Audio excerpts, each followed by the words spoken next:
Consistent with everything we talk about in our growth model, everything starts with a great team.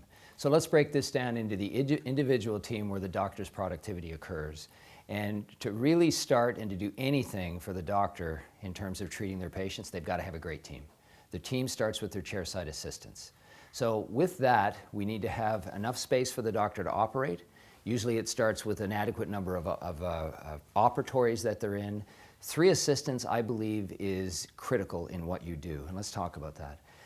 Assistants need to be coordinated together in what they do, like any team is. So you've got your 3 assistants. Usually what I think is the best scenario in terms of flowing through the day for the doctor is that each assistant has their own dedicated room, and then you have a support assistant.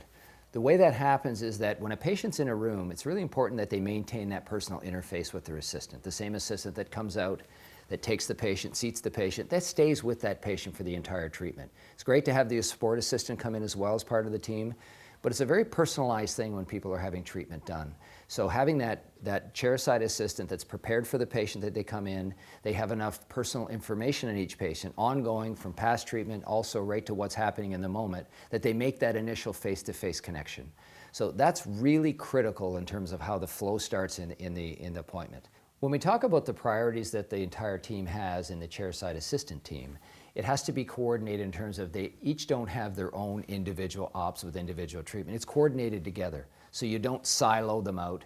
They know exactly what's happening in an adjacent room. If you're in room A and the other assistant is in room B, she absolutely knows what's happening away from the treatment room. The support assistant links the thing together. So it's very much a team approach. And I don't want people to get into the mindset that the team has individuals working together. They have their own individual treatments. It doesn't really work that way when you look at it in terms of productivity, because a lot of things have to happen that are synced with the time of the doctor. We only have one doctor. So the doctor has to seamlessly float from one room to another. He then goes and he does his coordinated checks with a support assistant, and it's all very carefully choreographed because they're all aware of the entire schedule that's happening at the time. The synergy that's created on a great team between an assistant and a doctor, matter of fact, within 3 assistants and 1 doctor, is very interesting because they're setting the stage. The doctor isn't the one who comes in and just directs everything.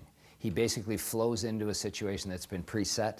When he goes in there, I mean, the assistant is very much a part of the treatment. It's very patient-centered, but it's not just controlled by the doctor. So it's very important to understand that the relationship that's occurring here is a relationship with the team and not just the doctor.